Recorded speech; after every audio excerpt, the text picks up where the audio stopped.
Hello Outcasts and other viewers. Today I bring you a very different Battlefront video because I'm happy to announce I have found a new method to capturing cinematics in both Battlefront 1 and 2 as well as Battlefield games.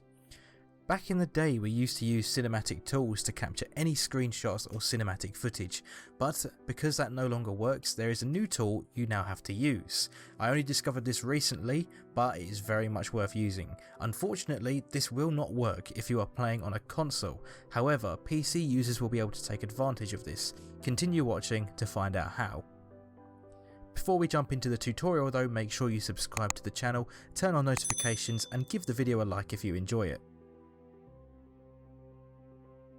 Okay, so the first thing you're going to do if you want to use cinematic tools in the Battlefront 2 2021, first thing you need to do is make sure you've got the PC version of Battlefront 2. Unfortunately, if you play on console this will not work, but if you have it on PC, follow the next step.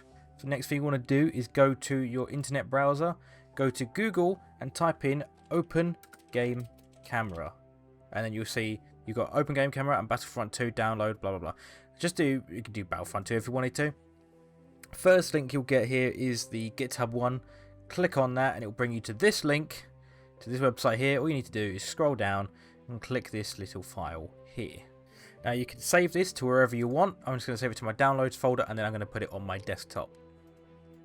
Okay, so it's now on my desktop. You can close your internet browser as you no longer need that at all.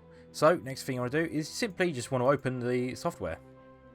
Now it will, in my case, it will say Windows protected your PC. It thinks it's unrecognised, saying it'll put your PC at risk. If it does this or you get something similar, just I click more info and then run anyway. Anyways, what we'll do is I shall leave this open. Next thing we want to do is you want to go to Battlefront 2 and we'll open that. Okay, so once we are in the game, you can connect to the servers. You don't have to necessarily. Now, obviously, one thing that I should point out is that because this isn't technically, it's technically a mod, so using this, do this at your own risk. But what I'm going to do for the demonstration of this is I'm going to go on single player. You might be able to do this on multiplayer. There's no reason why it shouldn't work, but obviously you could get banned possibly. So again, like I said, use it at your own risk. I'm going to do Supremacy. I'm going to do, let's say, I don't know, let's do Scarif. I like Scarif.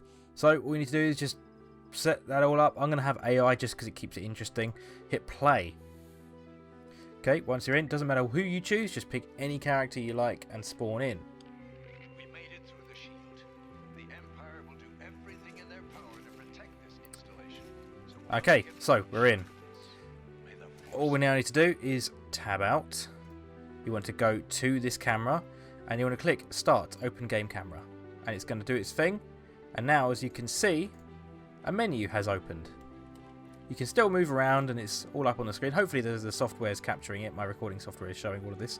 So you've got Open Game Camera menu, Camera Settings, Depth of Field and Effects menu. Now, I've already played around with it. You want to completely turn off bloom and all these things here. Try and copy it as close to mine as you can. You want to bring it down to the camera, the sensitivity to 0.1 because it is quite fast and you can still speed it up by holding the shift key.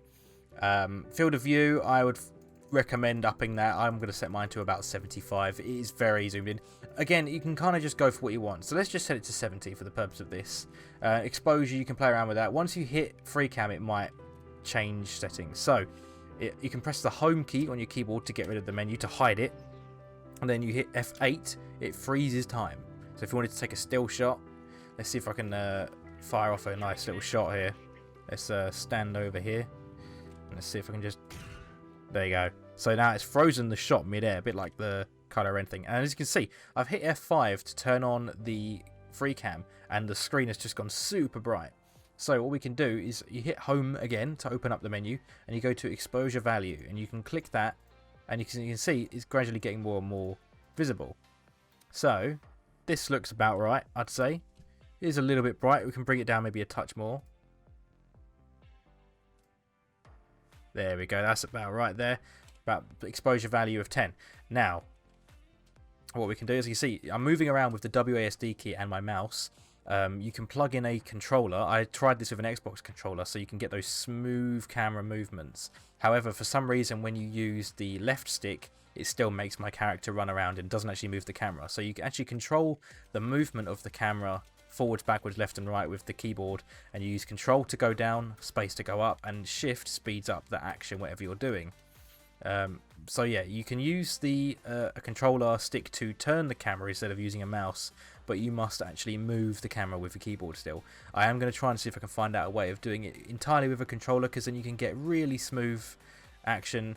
And this is something that I've been missing in Battlefront for a very long time, because it makes it very hard to do cinematics, as we've always done back in the day. And with the guy who made Cinematic Tools, which is the software we used for so long, he got hired by DICE and could no longer use the... you can no longer make projects for it. So I want to get a nice little shot here. I'm going to reduce my field of view, actually. See if I can't do it. Oh, I just accidentally turned off the free cam. Bear with me. I'm going to reduce my field of view. Let's go backwards here. So again, bringing the field of view down. And because you're reducing it, it doesn't actually... it's not like zooming in the editing software. You see the detail even when you're zoomed in this far. And so... this is how you can get your nice little action shots. And unfortunately, because you can use a key controller and you can smooth out this action here, which is probably very recommended when you're this zoomed in. But what we can do is right, what we're going to want to do. Oh no, see, look at the detail on that character. See, and it's very, very easy to use. Now what we're going to do, so I've just demonstrated how you can do freeze frames, you can zoom in, timescale. Now the next thing we're going to do is timescale. So we will re-enable.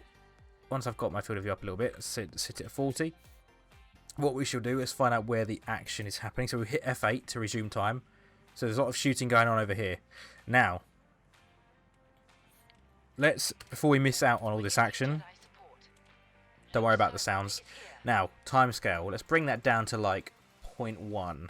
Oh, it is a bit choppy saying that. Let's see what happens if we increase it gradually.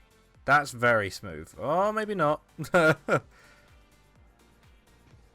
There you go. So maybe 0.4 is the lowest you're going to want to go here.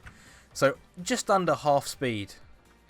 And you can get your nice little slow-mos. Oh, look at that. The guy died. The guys are all dying. See, they get the awesome, like, death ragdolls. So you can still capture your awesome cinematics. Come on. Look awesome, please. You have one job. There we go. Whoa! Grenade! What are you going to do, bro? See, yeah, this is so cool. Haven't been able to play around with this in so long. And what you can do, I mean, I'm doing this as a very rough thing, but you can freeze time in between if you wanted to. So you got the fight between the Ewok and the Trooper. Frozen time by hitting F8. And now we can come back to this side and resume it. There we go. Let's see if I can actually slow this down more. No, it's literally...